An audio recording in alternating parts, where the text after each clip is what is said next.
Meu amigo, prepara o coração, porque o vídeo de hoje tá sinistro. Já que além do Saturn descer no cacete no chapéu de palha, finalmente chegou a hora da gente ver a história mais pesada de One Piece. Tão pesada que faz até a Big Mom parecer magra perto dela. O molecote já pegou o Dendemushi e começou a gritar que seu nome é Monk D. Luffy e que ele vai ser o rei dos piratas. Disse que eles se aliaram ao Dr. Vegapunk e que é bom eles tirarem todas as tropas se quiserem que a cabeça da York continue colada no pescoço. E a guria tava chorando horrores, pedindo pra salvarem ela, pelo amor de Deus. Os marinheiros já começaram a falar que o chapéu de palha é realmente tão terrível como todo mundo fala. A Vivi então não conseguia nem acreditar, já que ela tava até agora defendendo ele. Os Goroseis começaram a perguntar quem dos agentes ainda estavam vivos no laboratório. E assim que o Luffy começou a responder, a Robin tampou a boca dele e desligou o Dendemushi, mandando ele parar de ser burro, porque eles não podem passar informações pro inimigo tão fácil assim. Mas na cabeça dele ia funcionar pra marinha tirar todas as frotas. E o Sop manda ele não subestimar a marinha. O Saturn falava que eles só precisavam proteger três coisas: a segurança da York, o Punk Records, que era basicamente o cérebro do Vegapunk, e a Power Plant, que eles iam usar pra construir a Mother Flame. Qualquer coisa que não esteja nessa lista não tem a menor importância pra eles. O marinheiro disse que o esquadrão do Rob Lute ainda tá lá, mas o velho já tava se preparando pro pior, falando que humanos são igual insetos, que mesmo se diminuírem seus números, eles vão se reproduzir de novo. Calma que alguém tá querendo pagar de vilão de anime aí. Aí começou bandida. A York disse que fez um acordo com os Goroseis, então se eles encostarem um dedo sequer nela, eles vão explodir essa ilha igual fizeram com Ohara. A Nami ficou boladona por ela falar isso na frente da Robin e desceu a marretada do Thor no pote daquela lazarenta. Ela disse que ia contar tudo pros Goroseis, mas a Nami tava cagando pra eles. E o Zoro falou pra ela parar porque a York tava desarmada. Só esqueceram de tirar a arma principal, que é a boca dela. A Robin disse que tava bem melhor graças ao menino Chopper, e ele quase soltou fogo de artifício pelo ouvido. O velhote Punk também foi agradecer a Robin por salvar a vida dele, já que ela chegou bem na hora que a York ia afundar o crânio dele com aquele pistolão. O Chopper fala que o Pinocchio ajudou muito defendendo eles dos Serafins. E o Narigudo explica que só tava procurando o Zoro e deu de cara com os pivetes, mas ainda foi derrotado e teve que ser salvo pelo próprio Zorão. O Kaku tenta mandar ele calar a boca, mas a coluna de velho já estralou na hora. E o Rob Lute manda ele dormir de uma vez. A Lilith tava chorando mais que recém-nascida, falando que o Shaka, Pitágoras e Edson tinha dado tela azul. Mas o cabeça de lata manda ela acordar pra vida, porque ele tá vivo até demais. O Sop manda ela fechar a matraca, porque tá tentando falar com o pessoal no subsolo. E os agentes da CIP0 começaram a gritar, agradecendo o chapéu de palha por toda aquela comida, enquanto outros mandavam não agradecer o inimigo em voz alta. Agora pediram pra tirar eles de lá, mas é claro que ninguém podia sair da ilha, então queriam ir pra qualquer outro lugar, porque eles estavam morrendo de medo dos Serafins. O Sop pergunta se eles vão ficar bem, e o Vegapunk fala que é claro que sim, já que ele prendeu os Serafins com bolhas feitas do mesmo material que os pacifistas Mark III, e tancam até bombas, sem contar que elas também eram feitas de Kairoseki. O Mihawkinho tava full pistola, que eles tiveram a cara de pau de prender eles naquelas bolhas. E a esse Snake manda eles pararem de ser bunda moles, porque ela não recebeu nenhuma ordem pra aniquilar eles. O Frank foi agradecer a guria por ter desfeito a petrificação dele, e o velhote achou estranho, já que ele não programou ela pra fazer isso. Mas ela já ficou toda tímida, porque foi o Luffy que agarrou ela e pediu pra desfazer a petrificação dos companheiros dele. E o Jinbe começou a rir, falando que ela é igualzinha a Hancock verdadeira. A Nami disse que aquela arma que a Lilith emprestou também era muito útil, já que ela conseguiu até salvar o Sanji botando o S-Shark dentro da bolha. O menino Luffy foi agradecer, e a S-Snake quase teve um ataque do coração, falando que escutou ele dizer eu te amo. A Atlas foi tentar abrir a barreira, mas falhou mais uma vez, e eles não iam poder sair daquela ilha até desativar aquela parede impenetrável. A York começou a rir da cara deles, falando que é inútil, já que ela trancou com uma senha e não compartilhou pro cérebro deles. A Lilith já tava quase entrando em erupção, querendo arrebentar a cara daquela traíra. E a maldita falava que essa senha e o governo mundial eram as proteções dela. O Luffy não conseguia acreditar que não iam conseguir escapar mesmo depois de todo o discurso que ele deu. E o Sop avisou que não ia funcionar. Mas é claro que o governo mundial não queria deixar eles escaparem, né? Então cedo ou tarde eles vão atacar. Enquanto isso, o Lute tava só analisando toda a situação na surdina, falando que 2 satélites do Vegapunk já era, e o chapéu de palha estavam inteiros. O Narigudo perguntou o que ele tava resmungando ali, mas o Tigrinho fala que ele só tá falando sozinho. Depois disso, a linda, perfeita e maravilhosa da Stussy veio avisar que eles estavam completamente cercados, já que o inimigo tinha 100 navios de guerra e 30 mil soldados pronto pra porradaria, além do Kizaru pra deixar os caras mais OP ainda. O Sanji foi correndo igual um cachorrinho de madame pra dar um chazinho pra Stussy, mas o chá que ele queria era outro, e a menina pediu pro Lute não ficar com raiva dela. Foi só uma mordidinha, pô. Queria eu receber umas mordidinhas dessa aí. O Vegapunk foi pedir pra Nami mostrar as rotas de fuga deles, então ela usou o log pouso que eles registraram lá em um ano. E quando o velho disse que o ponteiro tava apontando pra Elbaf, o coração do Luffy e do Sop quase saíram pela boca, perguntando se eles já estavam indo pra lá. E quando a Nami disse que sim, os cabas já foram à loucura, querendo ver a Ilha dos Gigantes. O cabeça de lata velha do Edson não conseguia entender por que eles estavam tão animados. O velho Punk fala que por sorte o navio dos Mugiwaras está estacionado na Labo Phase, mas como a ilha tá cercada pela marinha, seria impossível sair pelo porto. Então eles vão usar o Vega Force, que tava do lado do Sunny, pra meter o pé de lá. O que ele queria mesmo era sair voando por cima dos navios da marinha, mas como o robozão só pode voar dentro de Egghead, ele ia afundar todo mundo quando saísse. Só que o Frank fala que não tem problema, porque o Sunny pode voar 1 km pra que ninguém mais alcance. E até o Albert Einstein ficou surpreso que o navio deles podia voar, quando ouviu que voava com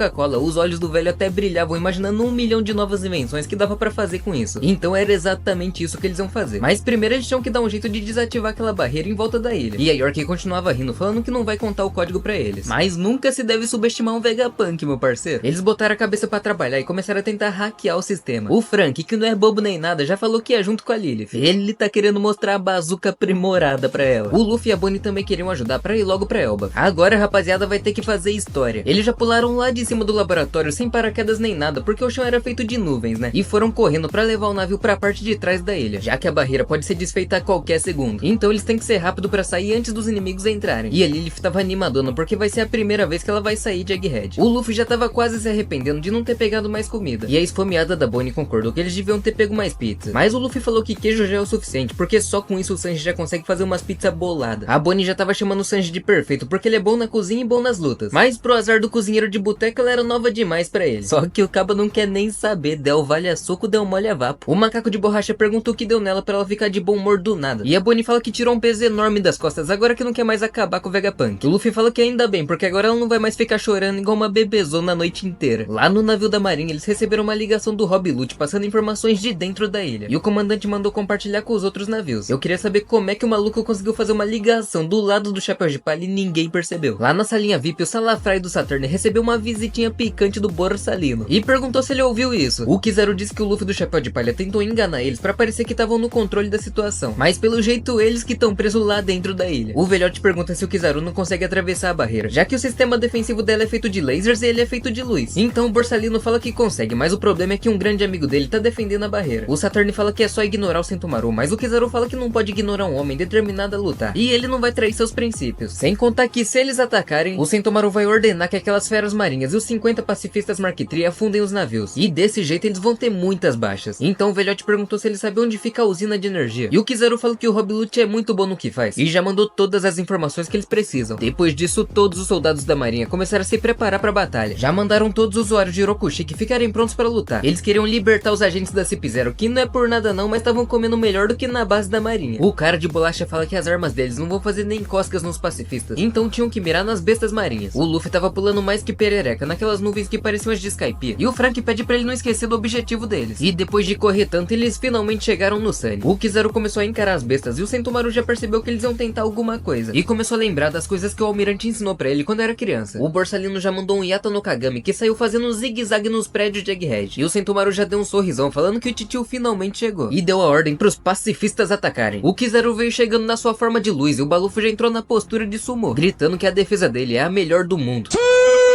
Então os dois colidiram e o raio de luz se expandiu pela ilha inteira. A rapaziada não tava entendendo o que diabos estava acontecendo, e o Luffy disse que alguém conseguiu invadir a ilha, alguém muito forte. O Kizaru e o Big Mac estavam numa trocação frenética, mas nem os ataques do poderoso almirante conseguiam penetrar a defesa do molecote, e gritava que não vai deixar o titio passar dali. Disparou ao infinito e além, e quando os dois colidiram, fizeram uma explosão de luz que até balançou os barcos. Depois disso, todos os vice-almirantes partiram pro ataque. A gatinha da Doll foi na frente, e os pacifistas já estavam preparando a bazucada pra explodir geral, mas os marinheiros lançaram várias bolas de canhão pra cancelar o ataque dos robôs. Só que o leãozão marinho apareceu pra fazer os soldados se borrarem todos, e deu um mordidão que destruiu o navio de guerra inteiro. Um cachorrão chifrudo meteu uma cabeçada que estraçalhou o outro navio, mas o mais da hora era esse peixe-rato com nariz de escavadeira que brincou com aqueles palhaços. Os bunda mole já estavam pensando em como iam derrotar esses filhotes de cruz credo, enquanto apareceu outro na maciota só pra dar um cheirinho no cangote deles. Só que o vice-almirante cabeça de amendoim chegou dando um Detroit Smash que destruiu metade da cabeça daquela vaca. Um pacifista Mark III tentou atirar nos navios, mas tomou uma bicuda da Doll no meio da fuça. Queria eu que essa beldade aí tivesse pisando na minha cara, mas ia ser só uma vez, porque na segunda ele ia fazer igual fez com esse ciborguezão aí. Os outros vice-almirantes também não ficavam pra trás e estavam humilhando as armas mais poderosas da marinha. O Sop tava desesperado porque a marinha tava invadindo a ilha com tudo, e o Vegapunk achou estranho, já que Sentomaru tinha 50 pacifistas lutando junto com ele. Mas o verdadeiro desespero veio quando eles viram a cara do Kizaru nas câmeras, e começaram a lembrar do sufoco que eles passaram lá em Sabaori. A York tava rindo da cara deles, falando que eles estão ferrados, e o Zorão já mandou ela calar a boca se quiser viver. O menino Sentomaru meteu uma palmada assassina, mas o Borsalino desviou como se não fosse nada, e o velhote tava pedindo desculpas pro garoto por ter forçado ele a lutar contra um almirante, e disse que ia entender se ele fugisse, mas o Edson mandou ele parar de ficar chorando e trabalhar logo pra descobrir o código da barreira. O botijão de gás não sabia pra onde olhar, e o Kizaru apareceu do nada pra meter uma joelhada que afundou o gordinho na parede, e antes que ele pudesse levantar, o caba já meteu um Yasakani no Magatama, e se o Sentomaru parasse um segundo de correr, morrer e ia virar picadinho. O moleque pediu desculpas, mas disse que prometeu pro Luffy do Chapéu de Palha que ia proteger o Vegapunk. E o almirante pergunta desde quando ele virou amiguinho de piratas. Mas ele correu até o machado e gritou que o Vegapunk é seu salvador. Então, se for preciso, ele vai lutar até do lado de piratas pra proteger ele. Partiu o Kizaru no meio e já deu um sorrisão. Ele só esqueceu que o maluco é feito de luz e se regenerou na mesma hora. Então, Kizaru lembra do dia que ele e o Vegapunk estavam caçando ursos selvagens na floresta. Só que o tal dos ursos tinham tomado um pau por um moleque baixinho que parecia uma bola de praia. E ele disse que derrotou todos lutando sumô. O cabeçudo perguntou de onde ele é e o moleque disse que odeia a aldeia dele, porque lá só tem fracotes e ele nunca mais volta pra lá. Mas na mesma hora o Kizaru percebeu que ele tinha sido expulso, isso sim. Então Sentomaru gritou que ele era muito forte e nunca sente fome, mas queria trabalhar pra comprar onigiri. Aí o Kizaru e todos os marinheiros juntos começaram a rachar o bico daquele moleque. Mas o Vegapunk disse que ele era muito forte e perguntou se não queria ser seu guarda-costa. E o pivete aceitou com a barriga roncando. Depois disso foi correndo até o Kizaru chamando ele de tio e perguntando como que faz pra proteger o vovô Punk. E o Kaba fez de tudo pra ensinar ele. Enquanto ele moscava, o Kung Fu Janta já meteu uma potente de direita pra ficar esperto. Mas o Kizaru disse que a defesa dele é tão forte quanto a daquele pivete. E com um único dedo meteu um laser na testa do Sentomaru, que afundou ele no chão e destruiu metade da ilha. Esse aí é cabuloso, hein? No meio das chamas ele pegou o controle dos pacifistas e disse que o comandante deles está inconsciente. Agora a missão deles mudou e devem trabalhar com a marinha pra afundar Sea Beast Weapons. E esses aí mudam de lado em um piscar de olhos. Então já meteram um tiro nas costas do cachorrão que ia destroçar um dos navios de guerra. Os marinheiros não conseguiam nem acreditar e as bestas marinhas menos ainda. Então o vice-almirante foi avisar o Saturn que eles tomaram o controle dos pacifistas. O Narigudo disse que o Sentomaru virou churrasquinho e a rapaziada já tremeu na base, já que ele era tão forte, mas o Kizaru era muito impiedoso. E com lágrimas nos olhos, o Vegapunk mandou desativarem logo o sistema de defesa, porque o sacrifício do Sentomaru não pode ser em vão. Mas a York ria falando que ela também é um Vegapunk, então eles nunca vão conseguir. O velhote disse que o Kizaru era feito de luz, então ele pode invadir o laboratório quando quiser. E o coração do Sop quase saiu pela boca. O Kizaru disse que tava morrendo de saudades do Chapéu de Palha e foi lá pra dar um abraço neles. Mas se ele demorasse muito ia ser tarde demais, porque a gurizada já tava quase fugindo da ilha com o Vega Force. E enquanto a Lilith pilotava até a parte de trás da ilha, a Bonnie e o Luffy estavam enchendo na pança, já que saco vazio não para em pé, né? Do nada eles começaram a vir um alarme de emergência e a Lilith disse que isso era impossível, porque esse lugar é impenetrável. Mas o Kizaru passou por aquela barreira igual faca quente na manteiga, falando que as coisas que ele precisava defender eram a usina de energia, o Punk Records, a York e, se possível, um velho amigo. E as coisas que ele precisa destruir são Dr. Vegapunk. E os Mugiwaras entraram em choque porque o Luffy e os outros estavam lá fora presos com o Kizaru e foram avisar o capitão pelo Dendemushi pra correr, enquanto o safado do Rob Lute tava só de olho em tudo. A Stu estava tomando seu chazinho mó de boa, até que o Lute disparou a milhão na direção do Vegapunk pra meter uma dedada nele. Só que a Stu se jogou na frente pra tomar a dedada no lugar do velho, e com um furo no pâncreas ela caiu dura no chão. O Sanji já pegou a arma da Nami pra prender o Kaku numa bolha, enquanto o Zorão partiu com tudo pra cima daquele tigrinho maldito, falando que ele ficou todo empolgadinho com a chegada do novo aliado. E o Rob Lute disse que com ele e o Kizaru aqui, os Chapéus de Palha vão ser aniquilados. Mas o Zoro manda não subestimar eles e arremessa aquele corno na parede com tanta força que eles até caíram pra fora do laboratório. Lá do céu o Kizaru viu o Vega Force caminhando na maciota e foi dar um salve. Agora ele entendeu porque o navio dos Mugiwaras não tava na praia. O Frank já tava até vazando óleo de tanto medo do almirante. Mas quando foi perguntar pro Luffy o que eles iam fazer, o moleque já tava correndo pra cima com um sorrisão na cara. E antes do Kizaru conseguir cumprimentar, o nosso Yonkou já disparou na velocidade da luz para meter uma bicuda sinistra. O Borsalino já chamou ele de mal educado, mas o guri disse que nesses últimos 2 anos eles ficaram 100 vezes mais fortes. Um dia atrás tava tendo uma série de explosões lá em Marejóis, com os soldados gritando que o escravo invencível finalmente voltou. Um Tenryubito babão berrava pra deterem logo aquela aberração, e lançaram várias bolas de canhão até conseguirem derrubar o coitado. Prenderam o Kuma com várias correntes, mas o cabo era forte demais pra simples soldadinhos, e começou a usar aquele poder da pata que só quem conhece sabe como é completamente destrutivo. Meteu um choque do urso que arremessou geral voando pra longe, e os malditos dragões celestiais já queriam executar o Kuma, até que um fumante vagabundo chega perguntando o que diabos ele tá fazendo, e era ninguém menos que o corno do Akainu chegando pra acabar com a raça do ursão. Um soldado tentou se levantar, mas um dos nojentos começou a pisar na cabeça dele falando que eles não servem pra nada, e gritou pro Akainu que ele queria jantar lagosta ontem, mas não tinha. Falaram que isso nunca aconteceu antes, e queriam saber que escassez de comida é essa em Marejóis. Os malucos não aguentam ficar um dia sem encher o rabo de caviar e croissant, cê é louco. O Akainu fala que se não conseguirem controlar um cara perigoso como o Kuma, não vão poder deixar ele solto por aí. E ele já devia ter perdido a personalidade, então era pra estar praticamente morto. Meteu um soco do cão do inferno que quase derreteu a cabeça do Kuma, e disse que não sabia que ele ainda sangrava como um humano. Então o Kuma se recusou a cair e tentou sair correndo de lá. Só que é claro que o almirante de frota não ia deixar e mandou uma chuva de lava pra cima dele. E quando tava prestes a ser derrotado, o Kuma conseguiu se teletransportar pra bem longe dali. Depois disso a gente vê uma ilha pegando fogo no novo mundo, com a Bonnie amarrada e o maldito do Akainu falando falando que tremeu na base quando soube que ela tinha escapado do governo. Mas agora ela não passa de uma boneca indefesa. E a pequena Bonnie começou a gritar que eles vão pagar por tudo isso. O lixo ambulante falou que ela pode chorar à vontade, mas a consciência do Kuma nunca vai voltar, porque ele se ofereceu pra virar uma arma. Mas a Bonnie fala que é mentira, porque seu pai não queria abandonar ela desse jeito. Então, depois de voltar do flashback, o Akainu começou a ser xingado pelos Tenryubitos por deixar o Kuma escapar. E já que ele tá com a mão cheia de lava, podia aproveitar pra fazer um carinho nesses dragões celestiais nojentos, né? Voltando pro presente lá em Egghead, o pau tava rolando solto, com os pacifistas do lado do governo atirando pra destruir a Sea Beast Weapons. E afundaram todos os coitados que estavam do lado deles até agora há pouco. Os soldados já estavam se preparando pra invadir a fábrica, falando que o almirante Kizaru entrou no laboratório em cima das nuvens. Ele que tava enfrentando o menino Luffy na forma de gorilão, com as nuvens do Gear 50 em volta dele. Tentou defender uma servida de direita do molecote, mas logo de primeira já sentiu a potência. Ele mal tinha se defendido e o Luffy já tava metendo um Gomu Gomu no Black Mamba, que deixou o Kizaru surpreso, falando que agora ele entendeu como é que o pivete conseguiu derrotar o Kaido, porque ele é bem forte, mas queria saber por que um pirata como ele queria tanto proteger o Vegapunk. E o Luffy que pergunta por que eles querem tanto matar o tiozinho da maçã. Aí o Kizaru dá uma pernada pra se defender e fala que não é que ele queira. O Yonkou já tava quase perdendo as forças e tomou um susto quando viu que o maluco tava quase chegando na lua. O Borsalino fala que ele não quer matar o Vegapunk porque conhece ele há muito tempo, mas agradeceria se ele não se metesse nisso. Em um piscar de olhos brotou na frente do Luffy e deu uma bicuda que mandou o moleque pra muito longe. O Kizaru lembra do dia que o Vegapunk tava todo feliz, falando que construiu o maior robô do mundo. E agora o Vegaforce tava sendo estraçalhado e partido no meio pelo golpe do próprio Kizaru, que fez o Luffy bater com tudo nele e ainda explodir na barreira de laser. O Frank e a Bonnie começaram a cair, e é óbvio que a Lilith perdeu o controle do Vegaforce. A sorte é que o chão era feito de nuvens, então nem eles e nem o navio se despedaçaram no chão. A Lilith percebeu que a cadeira tava dando choque e correu gritando pra rapaziada fugir. E quando ela ia falar que o Vegaforce ia explodir, só vira uma bomba atômica sendo detonada e quase mandando geral de arrasta. Ela não sabia se ficava brava ou chorava, porque o robô dos sonhos dele já era. E o Frank falava que alguém vai pagar caro por isso, mas foi correndo ver se o Sunny tava bem. A Bonnie avisa que o Mugiwara também tava todo ferrado, mas só ouviu os passos do Kizaru chegando de fininho por trás. Ele olha pra Bonnie e fala que ela cresceu bastante e queria saber o que estão colocando no todinho das crianças de hoje em dia. Disse que ela deve ter vindo pra se vingar, mas já ordenaram a morte do Dr. Vegapunk. Só que ela manda ele calar a boca porque o velhote não é mais o alvo dela. Pegou um cabo no chão e tentou arregaçar a cara do Kizaru, mas é claro que ele desviou e disse que preferia não ter que machucar conhecidos que não mandaram ele matar. Mas ele falou isso e simplesmente mandou a guria voando direto na maldita barreira, fazendo ela explodir com tudo. O Frank já fica furioso e pergunta como ele se atreve a fazer isso. Tentou mandar um raio laser potente, mas antes dele terminar de carregar, o cabo sumiu. E a Lilith gritava pra ligar pra Stella porque eles estão em perigo. O Sop já atendeu e o robôzão perguntou se tá todo mundo bem. Aí ele percebeu que o Kizaru ainda não tinha chegado lá. O Vegapunk já começou a comemorar porque eles finalmente conseguiram decifrar o código pra desativar o sistema de defesa. Já mandaram a York se ferrar e ela ficou full pistola, chamando esses gênios de irritantes. O velho pede pro Sanji e pro Jinbe levar a bagagem dele pro navio, porque tinha uma coisa muito importante lá. E o Frank voltava a gritar que eles têm que sair logo de lá. O Coroa avisa que eles podem desativar a barreira a qualquer momento e pergunta se o Vegaforce e o navio já estão em posição. Mas o Frank fala que não e ele nem precisou explicar o porquê, já que o Borsalino chegou falando que é uma pena, mas o plano de fuga deles falhou. A rapaziada já entrou em choque, querendo saber como ele entrou ali e perguntando o que diabos aconteceu com o Luffy. A Stella pergunta se foi ele que causou aquela explosão e o Kizaru fala que infelizmente teve que explodir aquele robô gigante. Os satélites já ficaram furiosos. Ele fala que essa é uma missão muito difícil pra ele, então ele prefere terminar de uma vez. Do nada tudo começou a tremer, eles já pensaram que tava tendo um terremoto, o que é meio difícil já que eles estão literalmente em cima das nuvens, né? Perguntaram o que foi dessa vez e você não vai acreditar. O menino Luffy tava todo se contorcendo, falando que tava muito quente naquela barreira, mas ele ativou o Gear 50 e começou a rachar o bico, falando que ele voltou. O Kizaru ouvia isso e não conseguia nem acreditar, e o moleque saiu pulando de árvore em árvore igual Tarzan e foi correndo até o laboratório. A rapaziada já tava se cagando toda, e os Vegapunks ficaram de boca aberta quando viram uma mão gigante sequestrando o Kizaru. Todo mundo já arregalou os olhos igual fizeram quando viram o Gear 50 pela primeira vez lá em um ano. Até o Brook, que nem tem olhos. E o Luffy apareceu com o maior sorrisão, falando que aquele golpe foi bem forte, e agradeceu o Kizaru por ter dado aquela surra nele. Falou que deu de cara na barreira 2 vezes e achou que ia virar picadinho. E o episódio acaba com o robozão MF acordando do seu soninho da beleza de 200 anos. O Luffy capturou o Kizaru e quase esmagou a Nami igual um titã. E ele pediu desculpas porque andou assistindo muito Attack on Titan. O Borsalino ficou surpreso porque o pivete ficou bem grande. E o Luffy fala que não vai entregar o tio da maçã pra ele. Começou a girar o almirante de um lado pro outro, fazendo os miolos dele darem cambalhota. E no estilo arremessador de beisebol, arremessou o Kizaru literalmente pro espaço. A rapaziada ficou incrédula enquanto ele tava rachando o bico. O Brook falou que finalmente conseguiu ver a nova forma do Luffy com seus próprios olhos. Isso que ele nem tem olhos. A Nami já vai pisar na cabeça dele e fala que eles têm que aproveitar pra correr. O Chopper fala que eles têm que arranjar um jeito de levar a Robin e a Stussy com cuidado. E o Edson diz que eles têm uma maca pra usar. Do nada o Vegapunk toma um susto, se perguntando o que diabos a Bonnie foi fazer ali. Ela tava toda arrebentada, mas não o suficiente pra alguém que acabou de ser explodida na barreira. A Atlas tava botando sebo nas canelas pra recuperar o controle dos pacifistas, porque senão eles iam tomar chumba assim que desativassem a barreira. O Edson fala que é uma ótima ideia, porque não tem ninguém com controle maior sobre os pacifistas na ilha do que os Vegapunks. Só que antes dela partir, o velho pede pra ela esperar e levar ele junto. Mas o Sop fala que ele não pode ir, porque a Marinha tá fazendo tudo isso só pra cancelar o INSS dele. Então o cabeçudo começa a gritar pro Frank que a Bonnie tava lá embaixo. E o robozão ficou surpreso que ela tava viva depois da bicuda do Kizaru. E o Vegapunk começa a xingar o Frank porque um adulto como ele deixou uma criança ser chutada. E decidiu que ia junto com Atlas enquanto o Edson desativa a barreira. Depois disso o Sanji ligou falando que ouviu tudo e começou até a pegar fogo, falando que não vai perdoar o Kizaru por chutar a Bonnie. O Jinbe fala que eles já pegaram toda a bagagem do Vegapunk e disse que ia se encontrar com ele na saída dos fundos. Aí o velho sai voando com as suas botas de jetpack. O Frank ficou se lamentando, falando que se ele tivesse sido mais rápido ia conseguir salvar a guria. Mas ali ele dá um tapa na bunda dele e manda ele parar de chorar pelo leite derramado. Ai, que delícia! E fala pra ele ajudar que ela cuida do resto ali. Aí o robozão já posa igual fisiculturista e parte falando pra Lilith cuidar do Sunny. E até agora ela não conseguia acreditar que o Luffy derrotou o Kizaru. Mas ficou mais impressionada ainda quando o Frank disse que o capitão deles nunca vai ser derrotado. Os soldados da marinha estavam correndo a milhão e um deles parou porque ouviu alguma coisa. Mas pra sorte da Bonnie, o chefe dele mandou ele logo. Então ela voltou pra sua forma de criança e pegou num bastão de ferro. Depois deu uma paulada no pote de um soldado e transformou ele em bebê também. Saiu dando um pau em todos os marinheiros. E quando um deles tirou o capuz e ia gritar o nome dela, tomou uma servida pra ficar quietinho. Aí ela volta pra forma de adulta e corre pra dar uma surra no resto. O poder dela é tão zica que ela conseguiu até envelhecer as espadas pra elas apodrecerem. Foi encurralada, mas voltou pra forma de criança e fez os marinheiros se atacarem. Quase tomou um tiro de espingarda na boca, mas conseguiu desviar e transformar os malucos em crianças ou idosos. Depois disso, o capitão mandou ficarem longe do centro da cidade, já que a pirata Jerry e Bonnie tava se escondendo por ali e ela consegue manipular a idade deles. E mandaram atirar pra matar de verdade se encontrarem ela. A mina mal conseguiu parar pra respirar e já ouviu um soldado gritando que era por ali. Mas na verdade, quem eles tinham encontrado era o Sentomaru. E ele tava completamente queimado no chão. Aí a Bonnie lembra que só conseguiu sobreviver porque o Big Mac pegou ela quando caiu lá de cima da barreira. E disse pra ela fugir porque a marinha tava chegando. E a guria se perguntava se conseguia ficar escondida até tudo isso passar. Lá no Labo Extrato, o Zoro gritava que ele já pode sair. E o Rob Lute aparece mandando ele parar de atrapalhar o trabalho deles. O safado começou a mudar de lugar toda hora pra confundir o espadachim. Mas o homem fala que não vai adiantar nada porque sabe onde ele tá por causa desse fedor de bicho. E se esquivou do golpe do tigrinho raivoso no último segundo. As garras dele eram tão afiadas que batiam de frente com as espadas do Zoro. E tava conseguindo defender todos os cortes com o poderoso haki do armamento. Ele só não esperava que o Zorão ia estar com as botas Dom do Vegapunk e ia fazer ele girar igual um Beyblade até afundar com tudo no chão. Não que fosse adiantar muito, né, já que o chão é feito de nuvens. O menino Luffy tava assistindo tudo de camarote perguntando se o Zoro queria uma ajudinha. Mas o Kaba disse que não precisa de ajuda pra cuidar de um gato fedido no Seal. E falou pra ele focar no Kizaru. Trocou vários golpes com o Lute, mas nenhum dos dois conseguiu acertar. Então o Zoro começa a ativar um haki do rei insano. E fala que se esse é o melhor que aquele vira-lata pode fazer, não vai ter nem a chance de enfrentar o capitão. E o Rob Lute ri falando que não esperava menos do imediato de um Yonkou. E diz que vai ser muito divertido acabar com a raça dele. Falou a onça pintada que já tá quase extinta. Esse tempo todo o Kizaru tava sendo arremessado e mais um pouco ele dava uma volta no mundo. Ele tava quase caindo no mar e decidiu parar de brincadeira. Meteu um Yasakani no Magatama e brotou atrás do menino Luffy usando um jutsu multiclones da sombra. O Luffy já tava achando que cheirou muito tangue de maracujá pra tá vendo tantos Kizarus. Mas começou a se esquivar de todos os golpes do almirante a queima-roupa. Já que se ele tomasse só um desses ia virar sopa de macaco. Uma bala de luz acabou pegando de raspão e o moleque meteu um chicote do alvorecer de borracha. Mas não adiantou nada porque ele só acertou um clone e já tomou outra chuva de tiros. Então teve que ativar o modo Titã Colossal e o Borsalino já tremeu só de lembrar. E com um único tapa o Luffy eliminou metade dos clones de luz. Mas quando tentou pegar os que sobraram, o Kizaru disse que era melhor assim, porque um alvo maior é muito mais fácil de acertar. Ele só não imaginava que o moleque ia simplesmente soprar todos pra longe, usando todo o ar do corpo e esvaziando. Os clones fizeram um networking ali pra se salvar e já partiram pra cima do Luffy de novo, que não conseguia adivinhar qual deles era o verdadeiro. Mas na verdade ele tava só zoando com a cara do almirante, porque ele só precisava eliminar todos de uma vez. Só que o Lanterninha tava 3 passos à frente e foi ele que enganou o Luffy, porque ele spawnou dentro do laboratório e pegou o Sop pelos beiços. Depois disso perguntou pra onde tinha ido o Vegapunk e só viram um velhote Atlas dirigindo um carrinho de brinquedo muito louco. O Sanji pediu pra entrar, mas o velho só queria saber de salvar logo a Bonnie. E o cozinheiro de boteco não entendeu porque o Vegapunk ficava chamando a Bonnie de criança. Esse tempo todo querendo torar a mina e nem saber que ela tinha 12 anos. Alô, FBI? A Atlas manda ele atravessar a bolha pra entrar no carro. Depois disso, o Kizaru já larga o Sop pra ir completar sua missão. E o Luffy grita pro velho que se ele saísse dali iam matar ele. O Borsalino prepara um raio de luz enquanto perguntava onde o Vegapunk pensa que vai. E senhoras e senhores, o Luffy simplesmente apareceu engolindo a merda do raio de luz. A essa altura do campeonato, a rapaziada nem ficava tão surpresa assim. O Frank volta gritando pra Lilith usar o Frank Shogun pra carregar o navio. E já pegou uma carona no carrinho de controle remoto. O Luffy já tava se arrependendo porque certamente aquele raio não era comestível. E tava soltando luz por todos os buracos do corpo. O Vegapunk deu o sinal e o Edson desativou um pedaço da barreira. E ativou de novo depois que eles conseguiram passar. E o velhote ativou uma roda mais grossa pra eles conseguirem andar de ponta cabeça na estrada de nuvens. Mas o marinheiro viu ele e avisou que os cientistas pacifista desceu do laboratório. Os pacifistas já começaram a preparar aquela bazucada sinistra, mas a Atlas botou a cabeça pra fora e gritou que o Vegapunk tem uma nova ordem, que era eliminar todos os soldados da marinha na ilha. Na mesma hora os pacifistas pararam os ataques e redirecionaram pros soldados que certamente não esperavam por essa. Mas o que os Vegapunks também não esperavam é que ia aparecer alguém com uma autoridade maior ainda sobre os pacifistas. Todos os pacifistas começaram a receber as ordens da Atlas, e dessa vez os soldados da marinha que viraram os alvos foram explodidos um por um até não sobrar ninguém na ilha. O Frank já começou a comemorar que os pacifistas estavam dando uma surra nos inimigos, e tomou um susto porque o carrinho de controle remoto dele estava andando de ponta cabeça. Mas o Vegapunk falou que os pneus são feitos de nuvens, então eles se mesclam com a estrada. O velho já manda a Atlas ir procurar a Bonnie, que deve estar apavorada por aí. Então ela e o Sanji já botam a cabeça pra fora e começam a chamar o nome da guria. Aí o Gado Supremo usa o seu super detector de fêmeas pra encontrar a Bonnie a quilômetros de distância. A rapaziada tava duvidando dele, mas o Kaba disse que seus instintos nunca erram quando se trata de mulher, e falou que esse tanque é muito lento perto do seu coração impaciente. Então já disparou a milhão pra ir resgatar a Bonnie. Enquanto isso, os pacifistas continuavam arrebentando os marinheiros, mas a Bonnie, que tava moscando, quase tomou uma paulada na cabeça pra ficar esperta. As tropas começaram a atirar e ela teve que assistir muito Matrix pra desviar de todas as balas. Deu um tiro em cada um deles, mas não fez nem cócegas. Só que 5 segundos depois, o corpo deles começou a envelhecer até ficar literalmente só o osso, e ela consegue uma distração pra escapar dali. Mas do nada, um dos pacifistas que tava do lado deles brotou na frente dela falando que não vai deixar ela passar. A vice-almirante Bluegrass aparece falando que é só um, mas ela pode comandar aquele pacifista independente da hierarquia, já que ela comeu a fruta do passeio e consegue dirigir tudo que ela monta. Então cuidado pra ela não comandar o corno do seu pai, pra ele não sair dando chifrada nos outros, hein? A véia estragada fala que se matar a Bonnie, a maldição que ela lançou nos soldados deve sumir, e já carregou uma bazucada pra explodir a coitada, que não conseguia nem se mexer porque olhava pro pacifista e lembrava do pai dela na hora. Mas antes dela virar pó, o Sanji chegou a milhão pra salvar a menina, falando que ela tem que acordar pra vida se não quiser virar paçoca. Disse que ela tem que entender que aquele não é o Kuma de verdade, e já tiveram que escapar de uma martelada do Thor. Os pacifistas começaram a lutar um contra o outro, e o Vegapunk chegou bem na hora. Pra assistir de camarote, a véia galopeira perdendo na briga de galo. Lá no laboratório, o Chopper e a rapaziada estavam cuidando da Robin, enquanto a Stussy, que tinha acabado de levar uma dedada do Rob Lute, tava inteirinha. Eles tinham que fugir dali, mas a Stussy disse que ia ficar, porque tinha muita coisa pra fazer ainda. Então eles partem falando que se encontram depois. Enquanto isso, o Saturn tava só esperando pra fazer sua entrada triunfal. O Zorão e o Rob Lute continuavam saindo na porrada. O Tigrinho saiu pulando de um lado pro outro, falando que não adianta resistir porque eles são invencíveis. O Luffy desviava das balas de luz do Kizaru enquanto brincava de Homem-Aranha de volta ao lar. O Borsalino fala que eles têm seus motivos para dar um fim no Vegapunk, mas o moleque não queria nem saber. Aqui ninguém vai matar o velho da maçã. O Rob Lute tenta pegar o Zoro por trás, mas o homem tá ligado no 220, cagando pra todas as provocações daquele vira-lata castrado. O Kizaru pede desculpas, mas não tem tempo pra perder com o Luffy porque tem que terminar sua missão. E o pequeno Yonkou fala que a missão dele é impedir o Kizaru. Só que, meu parceiro, agora as coisas vão ficar complicadas. O Borsalino meteu o pé de lá e o Luffy foi atrás, mas uma presença sinistra apareceu, deixando literalmente todo mundo em choque. O céu ficou preto e nem os marinheiros estavam entendendo o que diabos estava acontecendo, até que só ouviram uma voz mandando os pacifistas pararem. Os Vegapunks não conseguiam entender, já que eles tinham a maior autoridade sobre os pacifistas na ilha, e a Atlas já fica desesperada, falando que os únicos com autoridade maior que eles são os 5 Goroseis. Uma aranha tenebrosa veio correndo e os marinheiros acharam que era um ataque inimigo, mas um pentagrama spawnou no chão e começou a cair raio pra todo lado, atacando qualquer um que tivesse no caminho. A rapaziada no Vegapunk decidiu se esconder em algum lugar alto, e o vice-almirante Doberman avisou todos os soldados da marinha que o Gorosei Saturn tava chegando em Egghead. Disse que ninguém abaixo do posto de Comodoro pode olhar pra ele, e se olharem não vão se importar em arrancar seus olhos. No meio do pentagrama teve uma explosão e o Vegapunk não conseguia acreditar que um dos 5 anciões veio pessoalmente até a ilha. O Frank não fazia nem ideia de quem eram esses tais de anciões, e o velhote explica que são simplesmente a maior autoridade do mundo. Uma amoeba preta começou a crescer dentro do pentagrama, e os zoião apareceram de novo. Aquele filhote de cruz credo começou a virar uma aranha horripilante e chifruda. Esse era simplesmente Jay Garcia Saturn. Um dos marinheiros perguntou que monstro era esse, e como ele olhou sem permissão, foi executado na mesma hora. O corno do Saturn dizia que já tava com saudade de terra firme, e meu amigo, que bichão tenebroso, hein? Por sorte, o Sanji tava esperto e avisou pra desviar, porque o Kizaru quase explodiu geral. Mas eles saíram da estrada de nuvens e começaram a cair lá de cima. O menino Luffy apareceu mandando o Kizaru vir pra cima, e o almirante fala que o moleque já deve estar chegando no limite daquela forma. O Luffy já ia se esticar todo pra pegar o carrinho que tava caindo, mas antes dele conseguir fazer qualquer coisa, o Kizaru quase derreteu metade do corpo dele. Meteu uma estrela de borracha que o Borsalino desviou com facilidade, mas ele girou igual o Beyblade pra pegar o maluco pelo outro lado desprevenido, deixando a cabeça dele toda achatada. O Saturn olhou pra cima e já enxergou Nika, e o macaco de borracha arremessou o Kizaru num prédio, mas logo em seguida já perdeu as forças e virou uma múmia. Mas tá tudo bem ele tirar um cochilo agora, né? Nem tem um fucking Gorosei com sangue nos olhos pra destruir a ilha inteira, não. O Vegapunk se espatifou no chão, mandando todo mundo rolando pra longe. O Sanji, numa posição bem suspeita, Vegeta conseguiu salvar a Bonnie, e o Frank salvou o Vegapunk. Mas o Saturn veio marchando pra cima deles, e a Bonnie quase teve um ataque do coração. O Chifrudo fala que achou que o Vegapunk tava morto, e a Bonnie começa a lembrar das memórias do Kuma, com o Saturn dando a ordem de transformar o Kuma em uma arma. Pegou uma espada no chão e correu a milhão, querendo acabar com a raça daquele maldito. Disparou ao infinito e além, e com muito ódio enfiou aquela espada no peito do vagabundo, esperando finalmente conseguir vingar o seu pai. Os soldados da marinha estavam incrédulos de ver um monstro daquele tamanho, e perguntaram como foi que o Saturn chegou na ilha. O Doberman manda todo mundo que não for vice-almirante ou contra-almirante se afastar do centro da cidade. E é claro que os cabas já saem correndo desesperados, porque eles não tinham nem permissão de olhar pra cara do Gorosei, já que um único ancião já tava acima de todos os dragões celestiais, e só ouviram falar deles em histórias. Lá no campo de guerra, o Vegapunk pergunta pra Bonnie se ela tem cocô de galinha na cabeça, e o Doberman pergunta como ela se atreve a apunhalar o São Saturn. Já prepararam todo o arsenal pra encher ela de bala, e o Vegapunk grita pra ela sair de lá, mas o Saturn manda todos aqueles insetos calarem a boca, e fala que se não quisesse ser apunhalado, teria impedido ela, e mandou só uma expansão de domínio pra desmaiar a coitada. O Sanji já fica full pistola, mas também é mandado pro chão igual bosta. Do nada, todo o sangue do miserável começa a desaparecer, e os vice-almirantes já aproveitaram pra cercar a rapaziada, mas o Saturn manda esses imbecis esperarem, porque eles não têm pra onde fugir. Depois falou que não sabia que o Kizaru era baiano pra ficar dormindo nas 2 horas da tarde, mas o Borsalino fala que não vai conseguir se mexer por um bom tempo. O Gorosei, que não é bobo nem nada, já ia meter as garras no meio do peito do Luffy, que também tava caído, mas o Frank dá uma potente de direita que manda o pivete pra longe, ainda ri falando que o capitão dele é tão foda que até um homem no topo do mundo quer a cabeça dele. O Saturn fala que com certeza não esperava que o Luffy e a Bonnie fossem participar dessa batalha, e queria ver como eles vão escapar dessa ilha completamente cercada pela marinha. Fala que é uma pena que o Vegapunk tenha traído eles, e agradece por todas suas contribuições pra marinha até hoje, perguntando quem ele quer que vire cadáver primeiro pra sofrer o máximo possível e se arrepender de trair o governo mundial. Usou aquele poder roubado de novo pra arremessar o Luffy, e a Bonnie já acorda no susto. O velho safado pergunta por que os humanos sempre querem fazer o que é proibido, enquanto esmaga a menina, que grita desesperada. O Sanji tentava fazer alguma coisa, mas nenhum deles conseguia se mexer, e o Vegapunk fala que devia ser o poder de alguma Akuma no Mi. Com sangue nos olhos, a Bonnie fala que o Saturn matou o pai dela, e o corno fala que o Kuma não passava de um escravo, descendente de um clã que cometeu um grave crime contra o mundo, e também o único sobrevivente dos bucaneiros que foram extintos. Aí a Bonnie lembra do Kuma falando que desde criança ele sempre quis ser um herói que pudesse salvar os fracos e oprimidos, igual Nika, o guerreiro da libertação, e o Saturn mandava todos mirarem bem na cabeça dela. O Kuma dançava, bailava e botava pra quebrar, e ela perguntava se Nika também ia vir pra libertar ela, e o Kuma falava que é claro que sim. Agora, meu parceiro, se prepara, porque a gente vai ver simplesmente a história mais pesada de todo One Piece. 47 anos atrás, lá no reino Sobert do South Blue, nascia o menino Kuma, e o doutor falava pro pai dele não se preocupar, porque não vai contar pra ninguém sobre o sangue dele. 4 anos depois, o Kuma já era um meninão, e do nada o doutor chegou todo afobado, gritando que eles precisavam fugir agora, já que os cachorrinhos do governo foram até o hospital e descobriram tudo. Os agentes já chegaram metendo o pé no velho e falando que ele tentou esconder esses criminosos. Apontou um brinquedo de furar moletom e disse que se eles tiverem amor à vida era bom vir com eles. Depois que foi capturado, o pai do Kuma gritava que ele era o único com sangue bucaneiro e implorou pra deixar a esposa dele e o filho em paz, mas tomou só um socão na boca pra ficar esperto. E o Kuma, que não tava entendendo era nada, ficou lá brincando com as algemas, enquanto o pai dele tava só a capa da gaita. Os guardas levavam a mãe dele, que dizia pra ele viver a vida, não importa o quanto ela seja difícil, e o pai dele mandava ele ser forte, porque eles vão se ver de novo. O molecote foi feito de escravo de carga pros dragões celestiais, já que ele era muito forte, e não podia parar um segundo pra descansar, que já tomava chicotada na bunda. Se parasse pra chorar, o maldito também ameaçava meter uma bala na testa dele. Depois de uns dias, ele acabou se encontrando com o pai dele, e falava que deu muita sorte porque o mestre dele é muito gentil. Perguntou como tava a mãe dele, e o pai disse que ela já tinha virado saudades, mas ficou feliz porque ela deve estar bem melhor lá no céu do que nesse inferno de terra. Aí o pequeno Kuma já começou a chorar horrores junto com o pai, que falava pra ele ser forte porque o guerreiro da libertação vai vir pra salvar ele, o famoso Nika, o deus do sol, e um dia ele vai vir pra salvar todo mundo. Disse que Nika tá sempre sorrindo, e ele vai aparecer com uma batida que faz todo mundo sorrir também. Enquanto ele fazia uma dança e os dois se divertiam, um maldito Tenryubito meteu uma bala nas costas do coitado, deixando o pequeno Kuma louco da cabeça. Depois de uns dias, um daqueles lixos comemorava que o evento tão aguardado finalmente chegou, a competição de caçada local, e esse ano ia acontecer em uma ilha não afiliada ao governo mundial chamada God Valley. Disseram que essa ilha tem muitos recursos naturais e é perfeita pra fazer uma caçada humana, pra depois se tornar propriedade do governo mundial. O rei de God Valley pergunta como ele ousa querer matar o povo dele por pura diversão, e assim que ele abriu a boca, veio ninguém menos que Garland Fingerland passar a peixeira no rei. O pai do Shanks já saiu na frente de todos os dragões celestiais pra começar a caçada, e falaram que ele é um dos principais candidatos, mas vai começar com 10.000 pontos negativos. E o Cavaleiro Sagrado fala que essa desvantagem vai deixar a competição mais equilibrada. As malditinhas já estavam mijando um guaraná por ele, e o menino Kuma tava abrindo a gaiola na base da força pra tentar escapar. O líder dos lazarentos falava que, como sempre, além dos coelhos locais, eles também vão vão ter vários escravos e criminosos pra caçar. Os agentes já ficaram em choque quando viram que o Kuma tinha fugido e botaram a culpa nos escravos do lado que estavam vendo e não fizeram nada. Agora eles vão ter que buscar o moleque, que não sabia se corria ou se chorava. Só que os próprios escravos encontraram ele pra levar ele de volta pro abatedouro, mas como ele não parava de resistir, encheram ele de paulada. O Kuma falou pra matarem ele de uma vez, porque se ele voltar vai morrer do mesmo jeito. Depois disso, as cadelinhas do governo foram avisar o Saturn que pegaram a criança que fugiu e disse que era o filho do bucaneiro. Os escravos arrastavam o Kuma, falando que se ele fugir todos eles vão de arrasta, como se eles não fossem virar brinquedo de Tenryubito assim que voltassem, né? Só que do nada apareceu o pequeno Ivankov gritando que o menino Kuma é a principal atração desse evento e ouviu dizer que o sangue do gigante escorre nas veias dele. A Ginny falava que o Ivankov também é gigante, mas era só aquela cabeça de airfry dele que era enorme. Ela pergunta se eles querem morrer ou sobreviver, e o Funko Pop fala que se eles quiserem viver vão ter que fazer um milagre. Então os dois escravos falaram que era só seguir eles porque eles tinham um ótimo plano, e o Kuma não conseguia nem acreditar que tinha alguma chance de sair vivo de lá. No próximo episódio, a caçada aos humanos vai começar e os gritos dos escravizados vão ecoar pela ilha inteira. No meio da bagunça, o Ivankov e o Kuma vão tentar uma jogada de mestre pra tentar escapar desse inferno, com piratas lendários como Gold Roger, Barba Branca e Big Mom chegando na ilha. O título do próximo episódio é A História Apagada, God Valley e o Vale do Desespero. Meu amigo, que episódio cabuloso. Fala aí, você já sabia que o Kuma tinha passado por tudo isso desde criança ou não fazia nem ideia? Se você quiser que eu traga o próximo episódio assim que lançar, já arrebenta o botão do like, que eu sei que você é safado e ainda não deu o like. Se inscreve no canal pra gente bater 1 milhão de inscritos até o final do ano. Faltam só mais 845 mil, eu acredito. Aproveita pra assistir esse próximo vídeo aí na tela que tá brabo demais. Eu vou ficando por aqui, valeu e falou.